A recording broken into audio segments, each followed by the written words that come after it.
Buenas noches, muy buenas noches. Está usted en su programa Acapulco a la Carta y estamos transmitiendo desde los estudios de tvacapulco.com, el Cerro Azul número 93. En la recomendación de libros, Alejandro Calderón presenta el libro Hombre Rico, Hombre Pobre, del escritor estadounidense Irving Shaw, publicada en el año 1969, aunque originalmente fue publicado como cuento en la revista Playboy, y narra la excitante vida de tres hermanos, hijos de un inmigrante alemán. En Acapulco, en la historia y la cultura, Sergio Rojas nos hablará de los petroglifos de Costa Chica, así como las noticias culturales. El platillo principal de este programa será una mesa de opinión con el tema la pobreza. Quiero saludar hoy especialmente a mi hijo nieto Aris Israel Cadena del Valle y a mi cuñada Graciela del Valle Paz, porque es su cumpleaños el día de mañana y lo felicitamos. Hijo, un abrazo. Y además saludo con gusto a mis amigos de la prepa, Lucía de Loya, Sara Galás y Carmen Domínguez, acapulqueñas que tenía mucho tiempo de no ver. Les mandamos un abrazo y empezamos este programa. Efectivamente, como tú lo comentaste al inicio, es un libro muy apasionante, muy explosivo por la época y los personajes que nos presenta el escritor. Estaba terminando la Segunda Guerra Mundial cuando inicia la historia de esta novela. Se trata de la familia de un inmigrante alemán, el padre Axel Bordache, se apellida, para variar, como la marca de la ropa, y sus tres hijos, tuvo tres hijos. Rudolf era el mayor, la del medio era una mujer, Gretchen, y el menor, Thomas. Nos vamos a enfocar prácticamente a la vida de los dos hermanos, de los dos varones. Gretchen también tuvo su historia, de joven cometió errores, se involucró pronto como amante, como concubina de un hombre muy rico. Se fue rodando hasta llegar a... la familia estaba ubicada en Nueva York, en un barrio de Nueva York, y de ahí ella se aventuró. Ella quería ser actriz y obviamente todas las chicas sueñan con ser actrices, soñaban y se iban a Hollywood, a Estados Unidos, y allá anduvo de mano en mano y por ahí hacía algunos pequeños papeles. El hermano mayor, Rudolf, se plegó a la idea del sueño americano. Él era ambicioso, fue un estudiante muy dedicado, se recibió con honores, el cum laude que le llaman en la universidad, no sé qué quiere decir eso, pero le dieron las mejores calificaciones y se dedicó empezó a trabajar en una tienda de comestibles. De ahí fue ascendiendo, la tienda progresó, se fueron haciendo sucursales. Él era prácticamente el presidente de la cadena y inclusive llegó a ser alcalde. Primero fue senador de su estado y después fue alcalde de su localidad. El hermano menor, ese fue el problema. Era un tipo belicoso, siempre fue muy dado a hacer malas travesuras. Llegó a incendiar en un momento dado una cruz de madera frente a la casa del más rico del pueblo, que era el amante de su hermana, en revancha porque los había visto juntos. Y de ahí empezó a rodar también él por el mal camino. No llegó a ser un delincuente, pero sí le gustaba, se veía envuelto siempre en problemas de peleas. Él era un peleador callejero, se le daba, era ya su instinto natural, ser muy belicoso. Cualquier invitación a una pelea no la rechazaba por nada del mundo. Finalmente Thomas se enreda con la mujer de este muchacho, se descubre el engaño. El tipo ese llega, primero golpea a la mujer en su casa y va en busca de Thomas. Se enfrascan en una pelea, pero como ahí no había reglas, el que sale vencedor es Thomas, dándole una paliza que lo dejó prácticamente retirado del box al boxeador profesional. Y el manager se dio cuenta de esa situación y fue a decirle que había cometido el error más grande de su vida, porque este muchacho estaba patrocinado por los apostadores, por la mafia. Entonces imagínense toda la cantidad de dinero que iba a perder el promotor y los apostadores, sobre todo, ¿no? Ya tenían planeado hacerle carrera a este muchacho y se las destroza Thomas.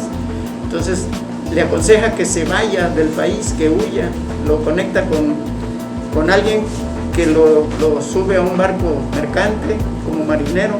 Gretchen se vuelve alcohólica, Thomas finalmente se casa antes de que lo casara el patrón, porque la hija del dueño de los supermercados estaba enamorada de Rudolf, pero él no la quería y casi lo quería obligar a casarse con ella, y él le dijo que no tenía ningún motivo para hacerlo. Se casa con una fotógrafa profesional, trabajaba para un periódico ella, pero además era fotógrafa profesional. Se casan y tanto Thomas en sus travesías en el barco llega a tener un altercado con un tipo abusivo al que no soportó tanto sus abusos, que tuvo que pelear. No quería pelear con él porque no quería que se supiera que había sido boxeador, que sabía meter las manos, y corría el riesgo de que lo fueran a denunciar, porque pues, la mafia es poderosa. Y entonces el abusador, en un momento dado, porque cada vez que se lo encontraba Thomas, le había advertido que ahí mismo en el barco, cada vez que se atravesara con él, lo iba a poner parejo cuando fuera necesario, cuantas veces fuera necesario.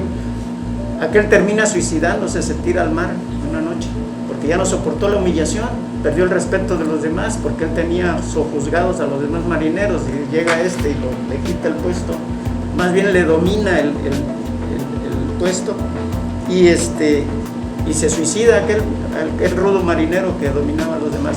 Acapulco en la historia y la cultura. Sergio Rojas nos hablará de los petroglifos de Costa Chica. Un saludo especial para los dueños del mejor bar sport aquí de Acapulco, dicen ellos, para Alejandro y para Yuli. Hoy quiero platicarles, dentro de este proceso de petroglifos, de dos áreas específicamente en Ometepec. A un lado del río Santa Catarina están los petroglifos de El Rastro, y a otro lado están los petroglifos de Piedra Labrada. Estos petroglifos de Piedra Labrada realmente son petroglifos que están dentro de esculturas preciosas, enormes, dentro de la integración. Este sitio se localiza más o menos a unos 8 kilómetros al sureste de la ciudad de Ometepec, en el estado de Guerrero, y es una zona bastante fértil con abundante precipitación durante la época de lluvias. Es que si van, procuren ir después de la época de lluvias. Esta es una piedra que ya está perdiendo los glifos, ya está perdiendo su estructura, pero vean el hombre que está parado al fondo y el monumento de la piedra, ¿no? Es una piedra de unos 3 metros, y están los glifos ahí. Realmente se desconoce el número total de plataformas. Son más de 3,000 que hay en el estado de Guerrero, amigos. Así es que vamos a tener rato aquí, como unos 10 años, contador, yo creo, para hablar de los petroglifos. Hablamos ahora de dos, y ahí hay una demostración con un dibujo a un lado que han hecho algunos de los arqueólogos que han visitado. Aquí hay otro que ya se está perdiendo, miren, inclusive ya se rompieron las estructuras, ahí la base ya se partió en dos, está en el formato ya dibujado, para que lo puedan intentar con 3 personas a un lado, para que vean ustedes la dimensión de esta escultura. Los glifos adentro forman parte de una representación, pues posiblemente dedicada a un dios, pero lo importante es que esta escultura es enorme. Se desconoce cómo se tallaron estas rocas, qué es lo que se utiliza para grabar. Aquí hay otra pequeña, inclusive hay uno ahí como Cuauhtémoc Blanco, un jorobado, y así se llama la escultura del jorobado, en donde se ve la grandeza, no tanto del glifo, es una escultura realmente, no hay un glifo. Esta la voy a pasar así súper rápido. Es el jorobado que se encuentra ahí. Las personas que están a un lado, pues eso es una escultura de 1,50 m, 1 metro aproximadamente. pero vean ustedes la riqueza de estas esculturas y están ahí tiradas a un lado del suelo. No hay un museo para guardarlas, están en la calle, están en los terrenos aledaños. Hay serpientes, hay figuras labradas de personas, de personajes. Aquí está otra más. Considerarlos como parte de un enclave zapoteco. Más bien dicen los arqueólogos que se han encontrado parecidos a estos en Xochicalco, en Teotango y en Cacaxtla. Aquí está otro más. Y bueno, pues aquí es donde tal vez con esas gemas que abundan en estos lugares, se hacían este corte sobre la roca. Aquí hay uno bellísimo que son de dos jaguares, un jaguar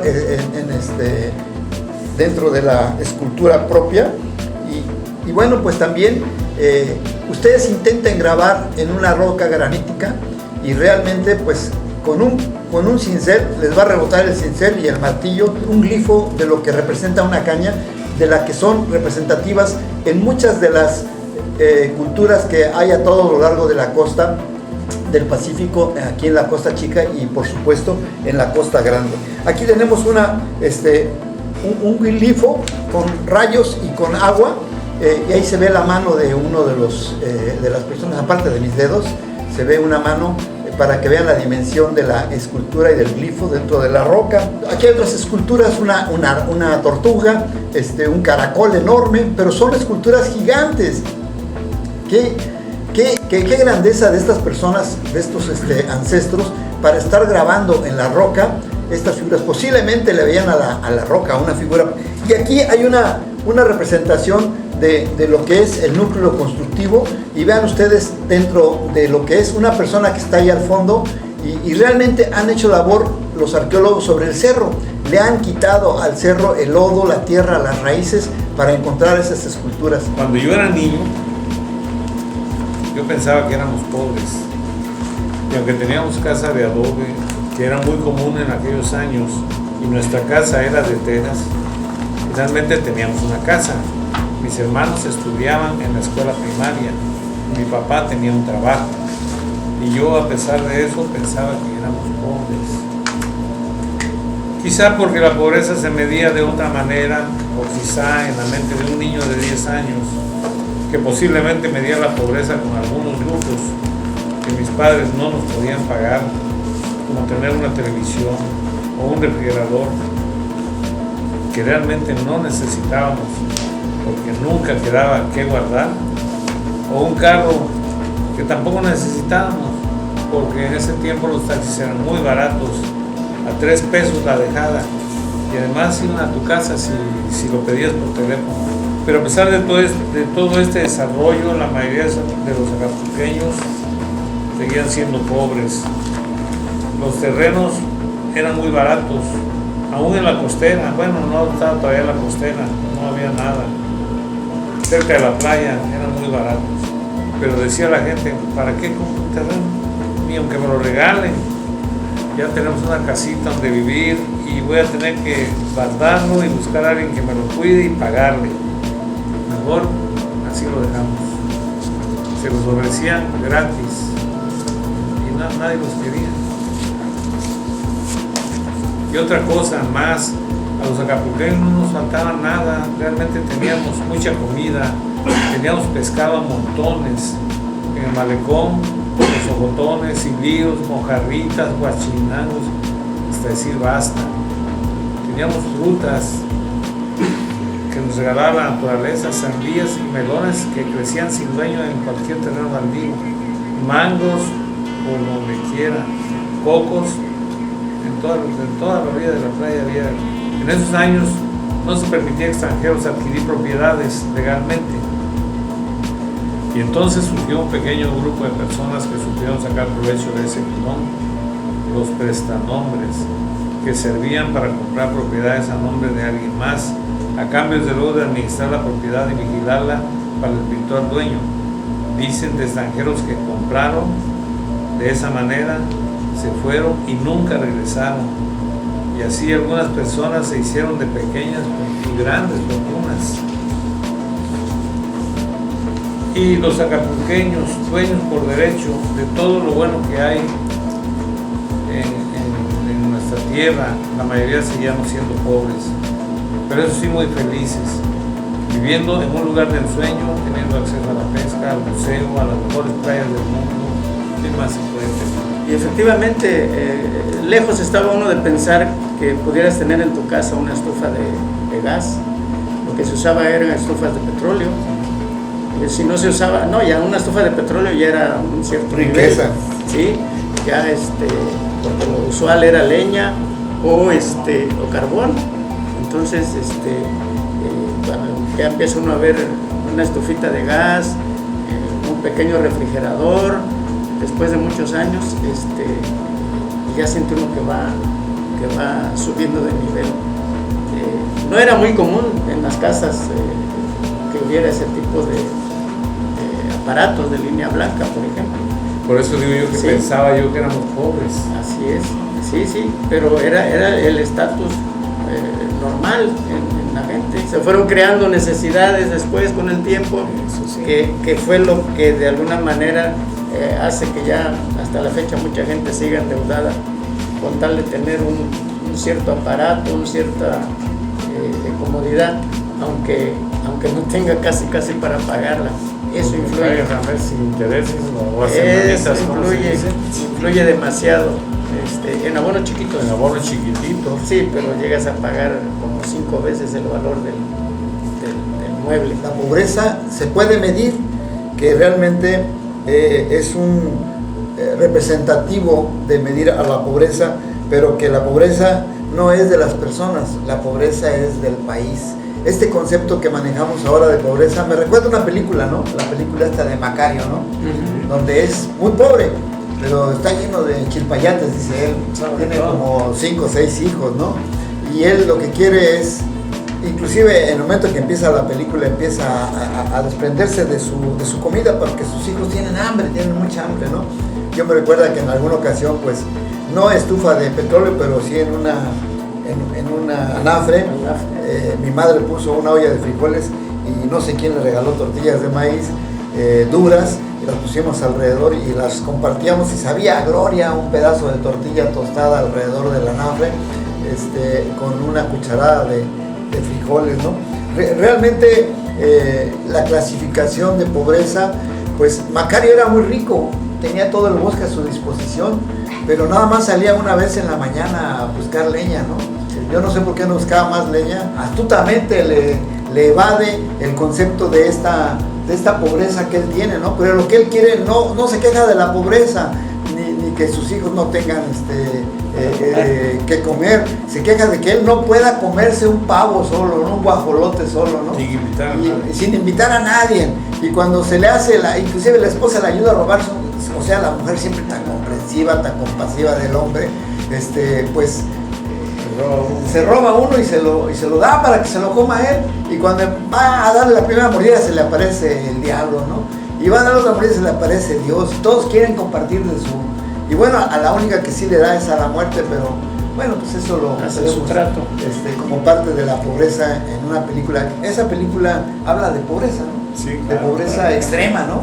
Que la pobreza no lastime a los niños, que sí tengan para comer siquiera decentemente.